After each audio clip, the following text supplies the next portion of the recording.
Hello guys, what's up, welcome in Qfix. आज के इस वीडियो में हम हमारे एप्लीकेशन के ऊपर एक अवेलेबल फ़ीचर के बारे में बात करेंगे जिसका नाम है फाइंड पीसीबी टेस्ट पॉइंट। हम आपको यहाँ पर ये बताएंगे कि उस फीचर की मदद से हम किस तरीके से किसी भी पीसीबी को जो है वो आसानी से टेस्ट और रिपेयर कर सकते हैं। किसी भी पीसीबी का फाइंड पीसीबी टेस्ट पॉइंट निकालने के लिए सबसे पहले आपको बोर्ड नंबर मालूम होना चाहिए। पीसीबी का जो बोर्ड नंबर होता है वो उसके ऊपर लिखा हुआ होता है। जैसे कि अगर आप देखेंगे तो इस बोर्ड के अंदर यहाँ पर लिखा हुआ है A010286, वर्ज़न है इसका 1.2। हमेशा ये ध्यान रखें कि जो वर्ज़न लिखा होता है उसके सामने वाला जो नंबर होता है वही उसका एक्चुअल बोर्ड नंबर होता है। इसके अलावा अगर आप देखेंगे तो यहाँ पर और भी नंबर लिखे हुए हैं, लेकिन क्योंकि वर्ज़न के आगे ये नंबर लिखा हुआ है तो ये इसका एक्चुअल बोर्ड नंबर है। इसी बोर्ड नंबर से हम फाइंड पीसीबी टेस्ट पॉइंट को जो है वो सर्च करेंगे। अगर आपको ये नंबर इजीली मिल जाता है तो ठीक है, अगर आपको नहीं मिलता है तो आप हमें प्रोफेशनल चैट पर पीसीबी की फ़ोटो भेज सकते हैं और वहाँ पर हम आपको बताएंगे कि उसका बोर्ड नंबर क्या होने वाला है। तो अब हम इस पीसीबी का टेस्ट पॉइंट देखने के लिए हमारे एप्लीकेशन को ओपन कर लेते हैं। तो देख सकते हैं ये एप्लीकेशन है, ये है यहाँ पर होम पेज। इस जगह पर अगर आप देखेंगे तो ये 3 बार्स हमें देखने के लिए मिल रहे हैं। इस पर हम क्लिक करेंगे और यहाँ पर हमारे सामने आ जाता है फाइंड पीसीबी टेस्ट पॉइंट का ऑप्शन। इस पर हमें क्लिक करना है। ये अभी हमसे यहाँ पर इस पीसीबी का बोर्ड नंबर मांग रहा है।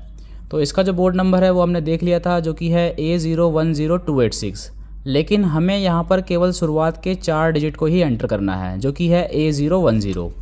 तो हम इस 4 डिजिट को यहाँ पर एंटर कर देते हैं, A010, और फाइंड पर क्लिक कर देते हैं। यहाँ पर हमारे पास 2 अलग अलग जो है वर्ज़न के टेस्ट पॉइंट अवेलेबल है, लेकिन हमें किसका चाहिए? हमें चाहिए 1.2 का। तो हम यहाँ पर इस पर क्लिक कर देंगे। तो देख सकते हैं हमारे सामने इस पीसीबी का जो फाइंड पीसीबी टेस्ट पॉइंट है उसका PDF ओपन हो गया है। अब सबसे पहले वाले पेज में अगर आप देखेंगे तो कुछ डिटेल्स यहाँ पर लिखी हुई है, जैसे कि ये है बोर्ड नंबर, और ये जो बोर्ड आप यहाँ पर देख रहे हैं ये TCL, IFB और गोदरेज के अंदर आपको देखने के लिए मिल सकता है। इसके साथ आपको यहाँ पर अगर आप देखेंगे तो ये सेंसर के कनेक्टर कोड दिए हुए हैं कि कौन से कनेक्टर पे सेंसर लगने वाला है। तो जैसा कि आप देखेंगे डिस्चार्ज सेंसर लिखा हुआ है CN2, मतलब कनेक्टर नंबर 2 पर जो है वो हमारा डिस्चार्ज सेंसर लगेगा। इसके बाद लिखा हुआ है कॉइल सेंसर के लिए कि कनेक्टर नंबर 1 पर लगेगा, 1 और 2 नंबर पिन पे लगेगा। तो देख सकते हैं यहाँ पर ये इसमें लगे हुए हैं सेंसर। तो एक तो है 2 पिन का कनेक्टर और एक है 4 पिन का कनेक्टर। तो जो 2 पिन वाला कनेक्टर यहाँ पर आप देख रहे हैं ये है डिस्चार्ज सेंसर का, जो कि है कनेक्टर नंबर 2। और यहाँ पर जो आप ये देख रहे हैं 4 पिन का कनेक्टर, इसके अंदर हमारा एम्बिएंट टेम्परेचर सेंसर और यहाँ पर कॉइल टेम्परेचर सेंसर जो है दोनों साथ में है। तो पिन नंबर 1 और 2 में लगा हुआ है कॉइल सेंसर और उसी कनेक्टर के 3 और 4 नंबर पर लगा हुआ है एम्बिएंट टेम्परेचर सेंसर। अब कनेक्टर का तो पता चल गया, लेकिन अगर आप यहाँ पर देखेंगे तो इसके अंदर हमें वैल्यू भी मिल जाती है। तो डिस्चार्ज सेंसर की जो वैल्यू होने वाली है वो 20 किलो ओम होने वाली है, वो भी 25 डिग्री सेल्सियस पर। ये जो टेम्परेचर होता है ये एक स्टैंडर्ड टेम्परेचर होता है। तो जितनी भी चीज़ें यहाँ पर इस पीसीबी के बारे में बताई गई है वो इसी टेम्परेचर को ध्यान में रख के बताई हुई है। इसके बाद अगर आप देखेंगे तो कॉइल टेम्परेचर सेंसर की जो वैल्यू है 25 डिग्री सेल्सियस पर वो होने वाली है 5 किलो ओम। और इसी तरीके से एम्बिएंट टेम्परेचर सेंसर की वैल्यू भी जो है वो 5 किलो ओम होगी 25 डिग्री सेल्सियस पर। इसके साथ जो इंडोर लगने वाला है उसकी भी सेंसर वैल्यू यहाँ पर दी हुई है, जो कि है 5 किलो ओम 25 डिग्री सेल्सियस पर, दोनों ही सेंसर की। अब यहाँ पर अगर आप देखेंगे तो क्योंकि इसको टेस्ट करने से पहले हमने यहाँ पर बता दिया है कि इसको हमने कौन सी कंडीशन में टेस्ट किया है। तो यहाँ पर अगर आप देखेंगे तो लिखा हुआ है we tested this PCB board on 25 degree room temperature with 230 volt AC, 50 Hz input supply. If the condition change then also the value will be changed. Tolerance will be ±2% on this testing points. कहने का मतलब ये है कि इस PCB को जो हमने टेस्ट किया है वो 25 डिग्री रूम टेम्परेचर पर टेस्ट किया है। उस समय जिस समय हमने इसको टेस्ट किया था उस समय जो हमने वोल्टेज रखे थे इनपुट में वो थे 230 वोल्ट AC। और इस पीसीबी के अंदर जितने भी टेस्ट पॉइंट दिए गए हैं उन सभी टेस्ट पॉइंट के अंदर आपको ±2% की टॉलरेंस देखने के लिए मिल सकती है, क्योंकि यहाँ पर इस पीसीबी के अंदर जो कंपोनेंट लगे हुए हैं उन सभी कंपोनेंट की अपनी एक टॉलरेंस होती है। अब इसके बाद अगर हम देखते हैं तो यहाँ पर कुछ और डिटेल्स भी लिखी हुई है, जैसे कि ये है टेस्ट कोड के मीनिंग्स, जिसके बारे में हम अभी आगे बात करेंगे। इसके बाद यहाँ पर आ जाती है पीसीबी की टेस्ट कंडीशन, जिसके बारे में मैं अभी आपको बता चुका हूँ कि टेम्परेचर जब हमने इसको टेस्ट किया था उस समय रूम टेम्परेचर हमने 25 डिग्री सेल्सियस रखा था। टेस्टिंग के समय जो एसी इनपुट वोल्टेज थे वो थे 230 वोल्ट 50 हर्ट्ज की सप्लाई, और टेस्टिंग के समय जो डीसी बस वोल्टेज थे, मतलब इस मेन कैप्चर पे जो वोल्टेज थे वो थे हमारे 325 वोल्ट। इसके बाद अगर आप देखेंगे तो कम्युनिकेशन के बारे में कुछ चीज़ें दी हुई है, जैसे कि फर्स्ट कम्युनिकेशन कौन करेगा, तो यहाँ पर लिखा हुआ है आउटडोर। इंडोर और आउटडोर को जब आप सप्लाई देते हैं तो सबसे पहले कौन कम्युनिकेशन करेगा ये आपको यहाँ पर पता चल जाता है कि आउटडोर जो है यहाँ पर फर्स्ट कम्युनिकेशन करने वाला है। इसके बाद लिखा हुआ है कम्युनिकेशन बैंक किस में है, इंडोर या आउटडोर में, तो देख सकते हैं यहाँ लिखा हुआ है इंडोर में है कम्युनिकेशन बैंक, और कितने वोल्ट का है, 24 वोल्ट का कम्युनिकेशन होने वाला है। तो कम्युनिकेशन वाले चैप्टर में मैंने आपको बताया था कि कम्युनिकेशन बैंक जो होता है वो या तो इंडोर में होगा या तो आउटडोर में होगा। तो यहाँ पर इस पीसीबी के अंदर कौन से में होगा, तो वो इंडोर के अंदर होगा, ये हमें यहाँ से पता चल जाता है। अब कम्युनिकेशन का टाइप कौन सा होता है, तो 2 वे एसी कम्युनिकेशन होता है, 1 वे कम्युनिकेशन होता है, 2 वे डीसी कम्युनिकेशन होता है। तो अगर आप यहाँ पर देखेंगे तो कम्युनिकेशन टाइप जो है इस पीसीबी के अंदर वो है 2 वे डीसी कम्युनिकेशन। तो 2 वे डीसी कम्युनिकेशन इस पीसीबी के अंदर जो है यहाँ पर यूज़ किया गया है, इससे आपको ये पता चलता है। तो यहाँ पर कुछ डिटेल्स थी जिसको कि अगर आप देखते हैं तो बहुत सारी चीज़ें आपको पीसीबी के बारे में जो है यहीं से पता चल जाती है। अब इसके बाद अगर आप देखेंगे तो ये है हमारे पास पीसीबी की फ्रंट और बैक से इमेज। अगर कोई ट्रैक मिस हो जाता है तो आप जो है यहाँ पर फ़ोटो के अंदर देख सकते हैं कि वो जो ट्रैक है वो किस जगह पे जा रहा था या किस जगह से बर्न हुआ है, ये सभी चीज़ें। फ्रंट से भी अगर आप देखेंगे तो कई सारे कंपोनेंट का आपको पता चल जाता है कि कंपोनेंट या जो पीसीबी आप चेक कर रहे हैं, जो भी आपने नंबर डाला है वो वही पीसीबी है या नहीं। इसके बाद आ जाते हैं हमारे पास जो टेस्ट पॉइंट है वो। यहाँ पर देखेंगे तो हर एक कंपोनेंट के ऊपर उसका नंबर लिखा हुआ है। जैसे कि अगर आप देखेंगे तो यहाँ पर आईपीएम का नंबर लिखा हुआ है IKCM 20L60GD। तो यहाँ पर इस आईपीएम को निकाले बिना जो है वो आप आईपीएम का नंबर पता कर सकते हैं, इसकी डेटा शीट निकाल सकते हैं और उसके हिसाब से भी टेस्टिंग कर सकते हैं। यहाँ पर जितनी भी आईसियाँ लगी हुई है देख सकते हैं, यहाँ पे ये आईसी लगी हुई है LM293, ये एक कंपरेटर आईसी होती है। और ये 8 पिन की जो आईसी है इसकी कौन सी पिन पर कितने वोल्ट मिलेंगे वो यहाँ पर लिखा हुआ है। तो इसको अभी हम टेस्ट भी करेंगे। तो जितने भी कंपोनेंट यहाँ पर लगे हुए हैं सबके ऊपर हमने उसका जो नंबर है वो लिख दिया है, जिससे कि आपको काफ़ी हद तक आसानी होगी काम करने में। अब यहाँ पर जो कोड हमने दिया है उसके बारे में बात कर लेते हैं। तो जैसा कि अगर आप देखेंगे तो यहाँ पे लिखा हुआ है 52 मिलीवोल्ट मिलेंगे, और आगे यहाँ पे लिखा हुआ है कोड WOL। तो यहाँ पर इसका मतलब क्या है, तो ये आपको पहले वाले पेज में जा करके देखना पड़ेगा।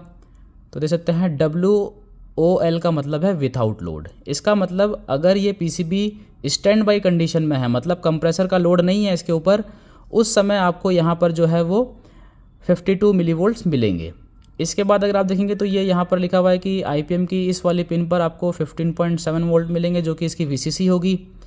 इसके बाद अगर आप देखेंगे तो यहाँ पे लिखा हुआ है FO। तो FO का मतलब होता है फॉल्ट आउटपुट। तो ये कोड जो है वो सब चीज़ें ऊपर दी हुई है। तो FO 3.14 जो है वो कब मिलेंगे, जब इसका टेम्परेचर आईपीएम का 25 डिग्री सेल्सियस होगा। अगर यहाँ पर टेम्परेचर की बात आती है इसका मतलब इसके फॉल्ट आउटपुट वाली पिन पर थर्मिस्टर लगा हुआ है। तो इस आईपीएम के अंदर बिल्ट इन थर्मिस्टर होता है जो कि इसके फॉल्ट आउटपुट वाली पिन से कनेक्टेड होता है। तो जब ये आईपीएम का टेम्परेचर 25 डिग्री सेल्सियस होगा तो उस समय आपको ये वाले वोल्टेज जो है देखने के लिए मिलेंगे। और जैसे जैसे यहाँ पर आईपीएम का टेम्परेचर बढ़ेगा वैसे वैसे जो ये वोल्टेज होते हैं ये धीरे धीरे क्या होते हैं, कम होते जाते हैं। तो हमें ये 25 डिग्री सेल्सियस के हिसाब से यहाँ पर एक वोल्टेज की जो वैल्यू है वो लिख दी है, जिससे कि आपको टेस्टिंग के समय कोई भी प्रॉब्लम नहीं आएगी। इसके बाद अगर आप देखेंगे तो ये है हमारे आईपीएम की पॉजिटिव पिन, जहाँ पर हमें 325 वोल्ट मिलेंगे। और यहाँ पर वोल्टेज कम ज़्यादा भी हो सकते हैं, लेकिन क्योंकि ये टेस्टिंग कंडीशन है तो हमें एक वोल्टेज मान के चलना है जो कि स्टैंडर्ड होता है 325 वोल्ट। इसके बाद ये है हमारे पिन आउट, जो कि हमारे कंप्रेसर को चले जाते हैं, जिसको कि हम UVW बोलते हैं। उसके बाद ये तीनों पिन जो है ये हमारी ग्राउंड होती है, जो कि सन से कनेक्टेड होती है। इसके बाद अगर आप देखेंगे तो यहाँ पर ये लिखा हुआ है 6 पिनों के बारे में। ये हमारे आईपीएम के इनपुट सिग्नल्स की पिन होती है, जहाँ से इस आईपीएम को हम इनपुट देते हैं, और ये पिनें सीधे रजिस्टर के थ्रू हमारे MCU से कनेक्टेड होती है। तो इसको कैसे चेक करेंगे, तो यहाँ पर लिखा हुआ देख सकते हैं 190 मिलीवोल्ट का डायोड ड्रॉप मिलेगा हमें चेक करना है विथ ब्लैक प्रॉब से। और कौन सी कंडीशन में, यहाँ लिखा है WS। तो WS का मीनिंग क्या है वो देख लेते हैं हम अभी यहाँ पर। तो WS का मतलब है यहाँ पर विथ सप्लाई। इसका मतलब PCB को सप्लाई दे करके हमें ये चेक करना है। और यहाँ पे लिखा हुआ है ब्लैक प्रॉब से चेक करना है। तो अगर हम यहाँ पर ब्लैक प्रॉब लगाएंगे तो हमें रेड प्रॉब को ग्राउंड रखना है। तो उस समय जब हम इस PCB को सप्लाई दे चुके होंगे और जब हम यहाँ पर ब्लैक प्रॉब लगाएंगे तो डायोड मोड पर हमें चेक करना है इस चीज़ को। हमें 190 मिलीवोल्ट का डायोड ड्रॉप देखने के लिए मिलेगा। इसके बाद अगर आप देखेंगे तो ये है हमारे बूट स्ट्रैप वाली पिन है। तो यहाँ पर हमें 15 वोल्ट की सप्लाई मिलेगी। और ये जो सप्लाई है ये हमें कब मिलेगी, जब इससे कंप्रेसर कनेक्टेड नहीं होगा तभी ये सप्लाई मिलेगी। अगर आप यहाँ पर कंप्रेसर कनेक्ट करेंगे तो यहाँ पर थोड़े मोड़े जो वोल्टेज है वो बढ़ जाते हैं। तो कोई बात नहीं, यहाँ पर देख सकते हैं 15.7 वोल्ट दिया था हमने। अब क्योंकि बूट स्ट्रैप वाली जो पिनें होती है इसके अंदर बिल्ट इन डायोड और रजिस्टर लगे होते हैं, तो जब हमने इसको यहाँ पर 15.7 वोल्ट की VCC दी, इसी पिन से इंटरनली डायोड लगे होते हैं और यहाँ पर जो है वो पॉजिटिव आउटपुट करते हैं। तो डायोड का जो ड्रॉप होगा वो यहाँ पर कम हो जाएगा, क्योंकि डायोड जो है अपने वोल्टेज इस सप्लाई में से काट लेंगे। तो इस तरीके से यहाँ पर आप चेक कर सकते हैं। उसके बाद अगर आप देखेंगे तो ये नॉर्मल कंडीशन में टेस्ट करना है। मतलब जिस समय आप इस PCB को टेस्ट करेंगे उस समय आपकी PCB में केवल सप्लाई होनी चाहिए या नहीं होनी चाहिए, वो भी आप यहाँ पे देख सकते हैं। अगर यहाँ पे लिखा होता WOS तो इसका मतलब होता विदाउट सप्लाई। अभी यहाँ लिखा है WS मतलब विथ सप्लाई। हमें जो है इन चीज़ों को चेक करना है। अब इसके बाद हम आगे चलते हैं तो यहाँ पर देख सकते हैं, यहाँ पर भी कोड यूज़ हुआ है। क्या लिखा हुआ है, 15 वोल्ट GP WPIO। इसका मतलब क्या है, तो 15 वोल्ट का GP का मतलब है गेट पल्स। वो सब चीज़ आप यहाँ पर जैसा कि मैंने बताया कि देख सकते हैं। तो लिखा हुआ देख सकते हैं GP का मतलब होता है गेट पल्स, मतलब गेट के जो सिग्नल आएंगे उसको हम गेट पल्स बोलते हैं। और WPIO का मतलब क्या है, तो ये सिग्नल कब आएंगे, ये सिग्नल नॉर्मल कंडीशन में तो आएंगे नहीं, ये उस समय आएंगे जिस समय when PFC is on. WPIO का मतलब है व्हेन PFC इज़ ऑन। तो जिस समय ये हमारा PFC ऑन होगा उस समय जो ये सिग्नल है यहाँ पर हमें देखने के लिए मिलेंगे। तो इस तरीके से जो है हमें टेस्ट करना है। मैं भी आपको टेस्ट करके भी दिखाऊंगा। तो ये आ गए, यहाँ पर देख सकते हैं, यहाँ पर भी कोड यूज़ हुए हुए हैं। यहाँ पे लिखा हुआ है 1.65 वोल्ट मिलेंगे 25 डिग्री टेम्परेचर पे। यहाँ लिखा हुआ है WSIC। इसका मतलब क्या है, WSIC का मतलब क्या है, तो इसको हम देख लेते हैं ऊपर जा कर के। तो WSIC का मतलब है व्हेन सेंसर इज़ कनेक्टेड, मतलब जब सेंसर कनेक्टेड होगा और वो सेंसर 25 डिग्री टेम्परेचर पे होगा तब जा कर के हमें जो है यहाँ पर ये वाले वोल्टेज मिलेंगे जो कि है 1.65 वोल्ट। तो ये तीनों जो यहाँ पर आपको दिख रहे हैं ये तीनों सेंसर के वोल्टेज हैं जो कि हमारे इस MCU के अंदर इनपुट होंगे। इसके बाद अगर आप देखेंगे तो यहाँ पे लिखा हुआ है 3.3 वोल्ट का कम्युनिकेशन RX सिग्नल मिलेगा। तो यहाँ पे लिखा हुआ है WIIC। तो WIIC का मतलब क्या है, तो WIIC का मतलब यहाँ पर हम देख सकते हैं इसको भी। तो WIIC का मतलब है व्हेन इंडोर इज़ कनेक्टेड, मतलब जब इस PCB के साथ, आउटडोर PCB है ये हमारी, जब इसके साथ हमारे इंडोर की PCB कनेक्ट होगी तब यहाँ पर ये वाला सिग्नल जो है वो हमें देखने के लिए मिलेगा। अब यहाँ पर किसकी बात हो रही है, कम्युनिकेशन के TX सिग्नल की। तो जहाँ पर भी सिग्नल की बात आ जाती है वहाँ पर आपको क्या करना है, वहाँ पर आपको DSO से टेस्टिंग करनी है। तो देख सकते हैं यहाँ पे लिखा हुआ है कि 3.3 वोल्ट का कम्युनिकेशन TX सिग्नल मिलेगा। वो कब मिलेगा, WOI। एक लिखा हुआ था RX सिग्नल मिलेगा जब इंडोर कनेक्ट होगा। एक लिखा हुआ है कि भैया TX सिग्नल कब मिलेगा, तो यहाँ पे देख सकते हैं WOI का मतलब क्या है, ऊपर चल के हम देख लेते हैं इसको भी। तो यहाँ पे लिखा हुआ है WOI का मतलब है विदाउट इंडोर। इसका मतलब ये जो बोर्ड है इसके अंदर क्योंकि फर्स्ट कम्युनिकेशन आउटडोर कर रहा है तो बिना इंडोर को कनेक्ट किए ये जो हमारा आउटडोर का बोर्ड है ये कम्युनिकेशन का सिग्नल जो है वो इंडोर तक भेजेगा। तो यहाँ लिखा हुआ है विदाउट इंडोर जो है यहाँ पर कम्युनिकेशन का TX सिग्नल मिलेगा। लेकिन RX सिग्नल कब मिलेगा, जब इसके साथ इंडोर कनेक्ट होगा, क्योंकि पहले ये वाला TX सिग्नल इंडोर रिसीव करेगा और उसके बाद जो है वो सिग्नल वहाँ से भेजेगा तब वो यहाँ पर रिसीव होगा। तो इस तरीके से जो है वो आप टेस्ट कर सकते हैं। और मैंने आपको जैसा कि बताया कि जहाँ पर भी सिग्नल की बात हो रही है वहाँ पर आपको DSO से टेस्टिंग करनी है। इसके बाद अगर आप देखेंगे तो यहाँ पर कुछ जगह पे लिखा हुआ है PU 3.3 वोल्ट। तो PU का मतलब होता है पुल अप वोल्टेज, मतलब ये एक्चुअल में VCC नहीं है। ये जो यहाँ पर लिखा हुआ दे सकते हैं 3.3 वोल्ट, ये एक्चुअल में VCC सप्लाई है, जो कि आपके जैसे कि दे सकते हैं 4G16 है, ये EEPROM है, इसको यहाँ पर मिल रही है सप्लाई। यही सप्लाई जो है वो आपके MCU को मिलेगी, तो ये VCC हो गई। लेकिन जहाँ पर PU 3.3 वोल्ट लिखा है, इसका मतलब ये जो वोल्टेज है ये किसी न किसी पुल अप रजिस्टर के थ्रू यहाँ पर आ रहे होंगे, तो इसको हम पुल अप बोलते हैं। इसके बाद अगर आप देखेंगे तो यहाँ पर ये हमने यहाँ पर क्या कर रखा है, ये मार्किंग कर रखी है, देख सकते हैं। ये रेड प्रॉब के लिए है, ये ब्लैक प्रॉब के लिए है। मतलब अगर हमें यहाँ पर वोल्टेज चेक करना है तो हमें मल्टीमीटर की जो प्रॉब है उसको इसके पिनों पर लगाना होगा, रेड और ब्लैक की जगह पर। तो हमें यहाँ पर 940 मिलीवोल्ट्स की जो सप्लाई है वो देखने के लिए मिल जाएगी। इसके बाद अगर आप देखेंगे तो दूसरी तरफ भी हमें इसी तरीके से चेक करना है कि रेड प्रॉब को हमें यहाँ पे रखना है 4 नंबर पिन पर, और ब्लैक वाले प्रॉब को हमें रखना है 3 नंबर पिन पर। तो हमें यहाँ पे भी 940 मिलीवोल्ट जो है वो देखने के लिए मिलेंगे। जितने भी डायोड यहाँ पर लगे हुए हैं, फिर चाहे वो SMD हो या डिप हो, उसके नंबर हमने यहाँ पर लिख दिए हैं, जिससे कि आपको PCB के ऊपर देखने की ज़रूरत नहीं है, आप इसमें देख सकते हैं कि उसका नंबर क्या है। ये देख सकते हैं यहाँ पे लिखा हुआ है 13Q, तो ये इस ट्रांजिस्टर का नंबर है, जिसको कि आप अगर गूगल पे सर्च करेंगे तो आपको पता चल जाएगा कि ये NPN है या PNP है। तो इस तरीके से यहाँ पर जो है वो हमने जितने भी मेजर टेस्ट पॉइंट होते हैं PCB के अंदर, जिसको कि आप टेस्ट करेंगे तो आपको कहीं ना कहीं जो है वो फॉल्ट देखने के लिए मिल जाता है, क्योंकि इस चीज़ से हमने काफ़ी सारी PCB को भी रिपेयर किया है, जिसका कि फ़ायदा हमें आज मिल रहा है, तो आपको भी मिलेगा ही मिलेगा।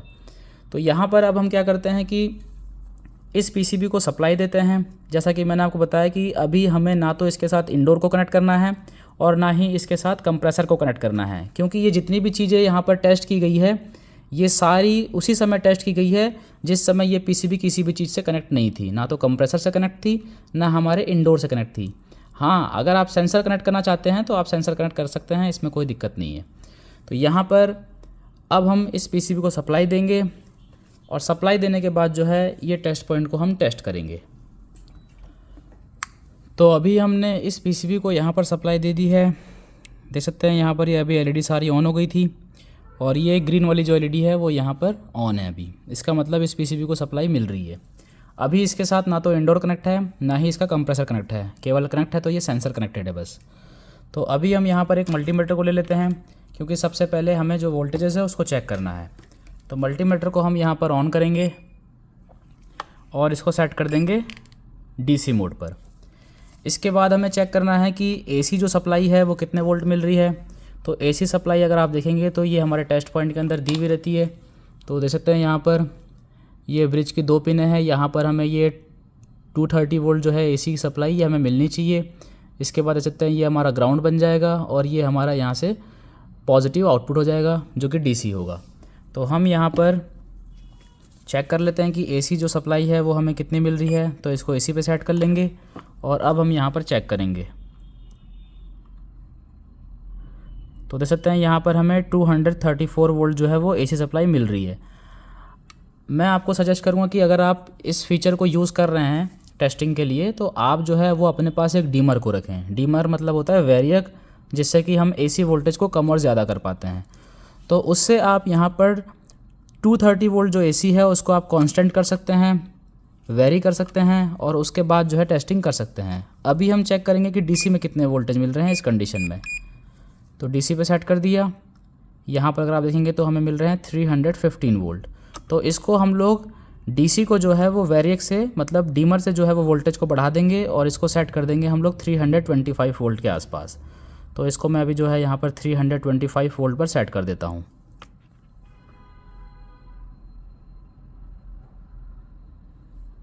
तो देख सकते हैं यहाँ पर 325 वोल्ट पर जो है मैंने इसको सेट कर दिया। अब हम यहाँ पर इसकी जो है वो टेस्टिंग कर सकते हैं आसानी से, कोई दिक्कत नहीं है। तो मल्टीमीटर को पहले यहाँ पर रख देते हैं अच्छे से, ताकि ये आपको क्लियरली दिख सके। अब इसके बाद ये जो हमारी ब्लैक वाली प्रॉब है इसको हमें ग्राउंड पर रखना है। तो ग्राउंड पर रख दिया मैंने यहाँ पर, और जिस हिसाब से यहाँ पर टेस्ट पॉइंट दिए हुए हैं उसके हिसाब से हमें टेस्ट करना है। जैसे कि अभी हम इस IC के आउटपुट को चेक करेंगे, जो यहाँ पर हमारी IC लगी हुई है 293, इसके आउटपुट को। तो पहली पिन पर है 52 मिली वोल्ट, दूसरी पिन पर है 65 मिली वोल्ट, इसकी तीसरी पिन पर है 0 वोल्ट, वो भी विदाउट लोड, मतलब अभी इस पीसीबी के ऊपर कोई लोड नहीं है, तो इस समय हमें ये 0 वोल्ट मिलने चाहिए पिन नंबर 3 पर। पिन नंबर 4 जो है वो हमारी ग्राउंड होगी। पिन नंबर 5 पर अगर आप देखेंगे तो 3.25 वोल्ट मिलेंगे। पिन नंबर 6 पर अगर आप देखेंगे तो 830 मिली वोल्ट मिलेंगे। पिन नंबर 7 पर अगर आप देखेंगे तो यहाँ पर हमें मिलेंगे PU मतलब पुल अप 3.3 वोल्ट। और इसके बाद जो पिन नंबर 8 है यहाँ पर हमारे पास होगी 3.3 वोल्ट की पॉजिटिव VCC सप्लाई।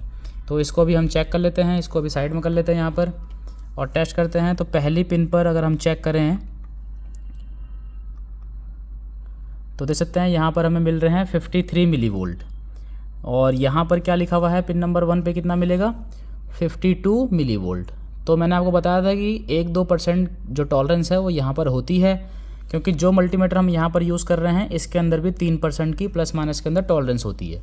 इसके बाद पिन नंबर 2 पर हम चेक करेंगे तो हमें मिलेंगे 65 मिली वोल्ट। तो पिन नंबर 2 पर चेक कर लेते हैं कितने वोल्ट मिल रहे हैं। तो पिन नंबर 2 पर हमने चेक किया तो देख सकते हैं यहाँ पर हमें मिल रहे हैं 65 मिली वोल्ट। इसके बाद हम चेक करते हैं पिन नंबर 3 पर, तो यहाँ पे लिखा हुआ है 0 वोल्ट मिलेंगे विदाउट लोड, तो यहाँ पर हमें 0 वोल्ट मिल रहे हैं। पिन नंबर 4 जो है ये ग्राउंड होगी, तो यहाँ पर भी हमें 0 वोल्ट ही मिलेंगे। पिन नंबर 5 की अगर हम बात करें तो पिन नंबर 5 पे क्या लिखा हुआ है, तो पिन नंबर 5 पे देख सकते हैं यहाँ पर लिखा हुआ है 3.25 वोल्ट। तो इसको हम चेक कर लेते हैं कि ये वोल्टेज हमें यहाँ पर मिल रहे हैं कि नहीं। पिन नंबर 5 पे तो देख सकते हैं पिन नंबर 5 पे हमें मिल रहे हैं 3.25 वोल्ट जो कि यहाँ पर लिखा हुआ है। पिन नंबर 6 पे यहाँ पे लिखा हुआ है 830 मिली वोल्ट, तो देख सकते हैं यहाँ पर हमें 830 मिली वोल्ट जो है वो लिखा हुआ है। और यही वोल्टेज हमें जो है इसके पिन नंबर 6 पर मिल रहे हैं। तो मैंने ग्राउंड को यहाँ रखा है, पिन नंबर 6 पे रखा 830 मिली वोल्ट्स। इसके बाद पिन नंबर 7 पे देख सकते हैं, पिन नंबर 7 पे क्या लिखा है, पिन नंबर 7 पर हमें पुल अप 3.3 वोल्ट मिलेंगे। तो ये जो IC आप देख रहे हैं ये कंपरेटर IC है। कंपरेटर IC की ये नॉन इन्वर्टिंग पिन है सेकंड चैनल की, ये इन्वर्टिंग है। तो इन्वर्टिंग पर वोल्टेज कम है, यहाँ पे मिली वोल्ट है, यहाँ पर वोल्ट है, इसीलिए नॉन इन्वर्टिंग पिन हाई होने की वजह से ही यहाँ पर जो आउटपुट है वो हमें पुल अप 3.3 वोल्ट देखने के लिए मिल रहा है। तो पिन नंबर 7 पर हम चेक करेंगे कि हमें 3.3 वोल्ट जो है वो आउटपुट में मिल रहे हैं कि नहीं। तो पिन नंबर 7 पे लगाया तो देख सकते हैं यहाँ पर हमें 3.3 वोल्ट जो है वो मिल रहे हैं। इसके बाद ये है इसकी मेन VCC जहाँ पर इसको 3.3 वोल्ट की सप्लाई मिल रही है। इसका मतलब यहाँ पर इस IC का जो आउटपुट है वो हमारे फाइंड PCB टेस्ट पॉइंट के हिसाब से बिल्कुल ठीक है। इसके बाद हम यहाँ पर IPM की चीज़ें को चेक करेंगे। तो जैसे कि यहाँ पर लिखा हुआ है कि भैया ये जो पहली वाली पिन है ये वाली ये ग्राउंड है। इसके बाद 52 मिली वोल्ट मिलेंगे विदाउट लोड, इसका मतलब ये इसकी करंट सेंसिंग मतलब आई ट्रिप पिन हो जाएगी, फिर फॉल्ट आउटपुट वाली पिन हो जाएगी, फिर VCC हो जाएगी। तो इसको मैं एक बार यहाँ पर रख देता हूँ और इसको हम चेक करते हैं।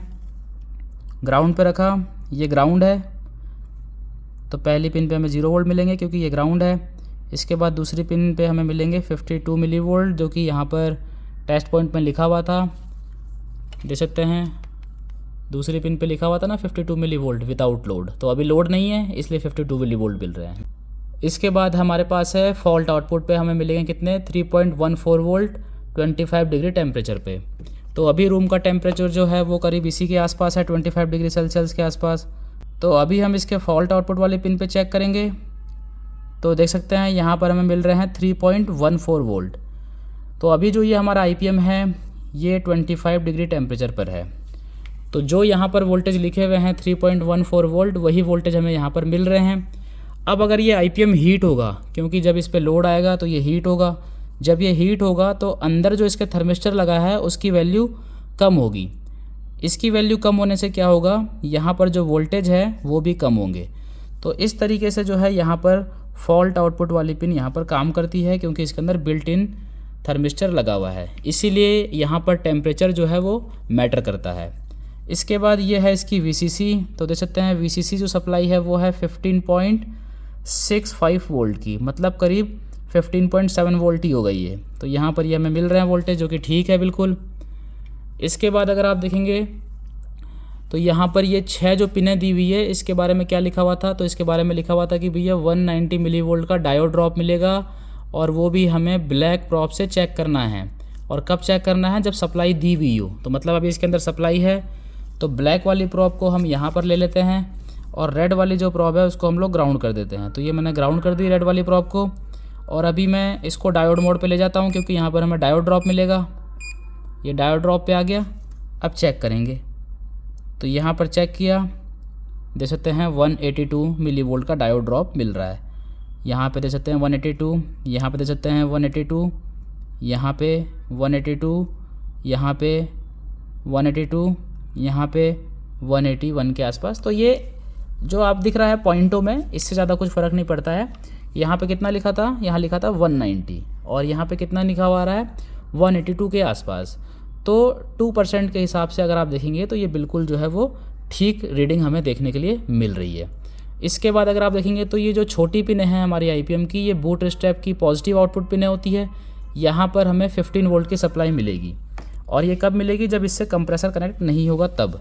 तो अभी हम इसको यहाँ पर रखते हैं ग्राउंड पे, इसको DC पे सेट कर दिया है फिर से, और अब चेक करते हैं छोटी पिनों पर। तो देख सकते हैं यहाँ पर हमें 15 वोल्ट मिल रहा है। सप्लाई कितने वोल्ट की है, 15.65 वोल्ट, और यहाँ पे कितने मिल रहे हैं, यहाँ पे हमें मिल रहा है 15 वोल्ट। तो जो ऊपर के 650 मिली वोल्ट्स है वो एक्चुअल के अंदर जो इसमें डायोड लगा हुआ है उसका ड्रॉप होता है। तो वो सप्लाई जो है अपने लिए ले लेता है और बाकी जो वोल्टेज बचते हैं वो आउटपुट कर देता है, जो यहाँ पर बूट स्टेप कैप्चर लगे हैं इनके लिए। तो यहाँ पर तीनों बूट स्टेप कैप्चर पर हमें सेम ही वोल्टेज देखने के लिए मिलेंगे। तो ये बिल्कुल ठीक है यहाँ पर। तो इस तरीके से जो है वो हमने इसको चेक करना है। अब यहाँ पर अगर आप देखेंगे तो हम अगर चेक करते हैं तो मैंने आपको बहुत सारी चीज़ें वैसे बता दी है।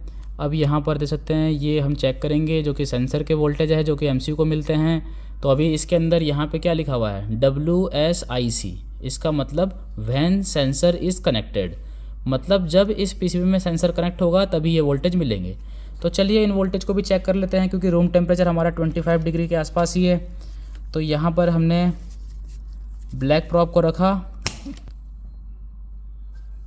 तो अभी यहाँ पर ये जो मीटर की प्रॉप थी हमारी, ये यहाँ पर टच हो गई थी हमारे एमीटर और कलेक्टर के बीच में, जिससे कि यहाँ पर शॉर्ट सर्किट हो गया था, MCB हमारी ट्रिप हो गई थी। लेकिन यहाँ पर कोई दिक्कत नहीं है क्योंकि ये सप्लाई वाली पिनें जो थी वो आपस में शॉर्ट हुई थी। तो PCB जो अभी ओके है, खाली ये जो पिन है ये यहाँ पर बर्न हो गई है, इसको हम बाद में देख लेंगे। तो हमने यहाँ पर रखा ग्राउंड पे, और इसके बाद हम सेंसर वाले जो टेस्ट पॉइंट हमने यहाँ पर देखे थे उस पर चेक करेंगे। तो 1.65 वोल्ट, 1.65 वोल्ट, और तीसरे पर हमें मिलेंगे 300 मिली वोल्ट। तो यहाँ पर चेक कर लेते हैं। तो इस जगह पर हमने जब चेक किया तो देख सकते हैं यहाँ पर हमें मिल रहे हैं 1.76 और वहाँ पे लिखा था 1.65। तो करीब करीब हम वहीं पे हैं। थोड़ा मोड़ा टेम्परेचर का जो फ़र्क है यहाँ पर है, और टेम्परेचर के घटने बढ़ने के हिसाब से यहाँ पर जो सेंसर के वोल्टेज है वो भी कम ज़्यादा होते हैं। तो यहाँ पर हमने चेक किया। अब हम यहाँ पे चेक करेंगे, देख सकते हैं यहाँ पे भी हमें मिल रहा है 1.65, 1.65 दो जगह लिखे हुए थे। इसके बाद तीसरे पे चेक करेंगे तो यहाँ पर हमें मिल रहे हैं 345 मिली वोल्ट। तो यहाँ पे लिखा हुआ था 300 मिली वोल्ट और हमें मिल रहा है 345 मिली वोल्ट। तो वो जो वोल्टेज में गैप आ रहा है वो बेसिकली इस टेम्परेचर की वजह से आ रहा है, क्योंकि सेंसर की वैल्यू टेम्परेचर के हिसाब से कम ज़्यादा हो रही है। अब इसके बाद अगर आप देखेंगे तो यहाँ पर ये लिखा हुआ है 3.3 वोल्ट का कम्युनिकेशन का TX सिग्नल मिलेगा, जिसको कि हम DSO से चेक कर सकते हैं। तो इस तरीके से यहाँ पर जो है आप PCB को चेक कर सकते हैं। अगर आप चाहें तो ये सारी चीज़ें भी चेक कर सकते हैं जिस तरीके से हमने इस IPM में चेक की, ठीक उसी तरीके से ये भी हमारा फ़ैन का IPM है। तो यहाँ पर भी वो सब चीज़ें आप टेस्ट कर सकते हैं। इसके बाद टेस्ट पॉइंट के बाद हमारे पास ये कुछ सिग्नल आ जाते हैं, जैसे कि अगर आप देखेंगे तो यहाँ पर ये क्या लिखा हुआ है, 3.3 वोल्ट का कम्युनिकेशन RX सिग्नल मिलेगा। कब मिलेगा, व्हेन इंडोर इज़ कनेक्टेड, मतलब जब इस आउटडोर PCB के साथ इंडोर कनेक्ट होगा तो हमें कुछ इस तरीके का डेटा सिग्नल देखने के लिए मिलेगा, जिसको कि हम कम्युनिकेशन सिग्नल भी बोलेंगे, और वो हमें इस पॉइंट पर देखने के लिए मिलेगा। इसके बाद अगर आप देखेंगे तो और भी चीज़ें दी हुई है, जैसे कि देख सकते हैं ये है 3.3 वोल्ट का डाटा क्लॉक सिग्नल, जो कि हमें इस कनेक्टर की पिन नंबर 2 पे देखने के लिए मिलेगा।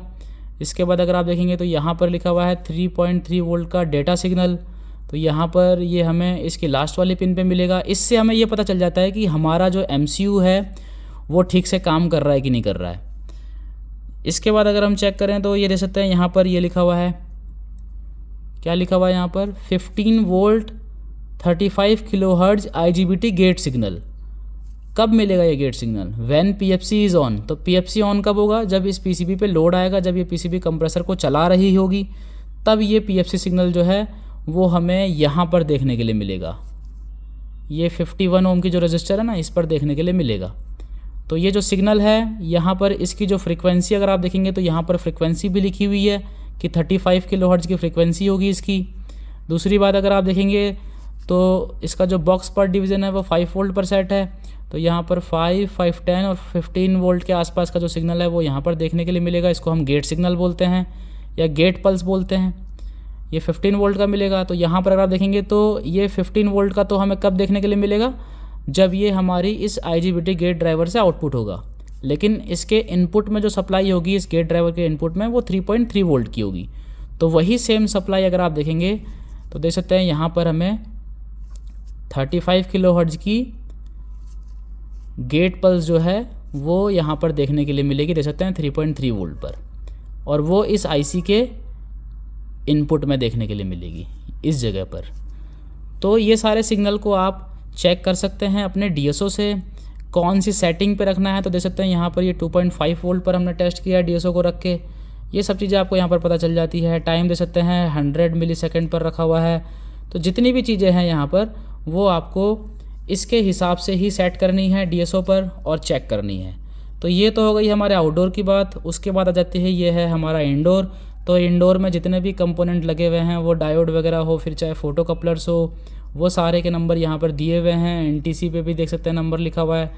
तो अगर कल को आपके पास नंबर मिसिंग है या कोई कंपोनेंट मिसिंग है तो बहुत हद तक आप जो है पता कर सकते हैं। ये हमारे इंडोर के मेजर टेस्ट पॉइंट हो गए, जहाँ जहाँ पर आपको सप्लाई चेक करनी है।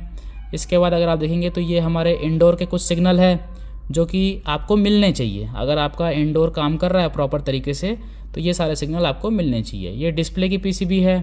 यहाँ पर अगर आप देखेंगे तो कुछ आपको लिखा हुआ है 5 वोल्ट का डेटा सिग्नल। अब सिग्नल की बात आ गई तो वही बात हो गई कि DSO से चेक करना है, या इसका IC का नंबर आ गया जो कि एक शिफ्ट रजिस्टर IC है। ये 5 वोल्ट का क्लॉक सिग्नल आ गया जो कि DSO से चेक करना है।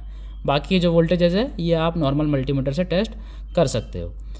और अगर आपको इस PCB का कोई कंपोनेंट चाहिए, जैसे कि माइक्रो कंट्रोलर है या फिर ये आपकी ऑपरेशन एम्पलीफायर है, कंपरेटर है, IPM है, तो आप यहाँ पर जो है वो इस पर क्लिक करेंगे बाय कंपोनेंट पे, तो सीधा आप यहाँ पे जाएंगे। फिर उस कंपोनेंट को आप यहाँ पे सर्च कर लीजिए जो भी आपको चाहिए। तो मुझे इसका MCU चाहिए मान लेते हैं। तो यहाँ पे लिखा हुआ है F280, नंबर F280, इसके बाद लिखा हुआ है 34 PNT 34। तो देख सकते हैं ये आ गया यहाँ पर। ये MCU आप यहाँ से ऑर्डर कर सकते हैं। अब ये जो हमारा टेस्ट पॉइंट का फ़ीचर है ये एक नया फ़ीचर है। हम हर 3 दिन के अंदर एक PCB का टेस्ट पॉइंट जो है वो अपलोड करते हैं। तो आप अपने एप्लीकेशन की जो नोटिफिकेशन है इसको ऑन रखिए, जिससे कि आपको PCB के डायग्राम या सॉफ्टवेयर या जो भी हम टेस्ट पॉइंट अपलोड करते हैं उसकी नोटिफिकेशन मिल सके। तो अब हमने आपको यहाँ पर हमारे जो एप्लीकेशन पे फ़ीचर था फाइंड PCB टेस्ट पॉइंट का, उसके बारे में काफ़ी सारी चीज़ें समझा दी है, बता दी है, जिसके हिसाब से आप जो है वो किसी भी PCB को टेस्ट कर सकते हैं। ये जो फ़ीचर है ये हम आपको ट्रेनिंग के साथ प्रोवाइड करते हैं और ये लाइफ टाइम के लिए है। तो यहाँ पर आई होप आपको हमारी जो वीडियो थी वो अच्छी लगी होगी। अगर आपको वीडियो अच्छी लगी तो प्लीज़ वीडियो को लाइक कीजिएगा, और अगर आपने वीडियो लास्ट तक देखा है तो थैंक यू सो मच।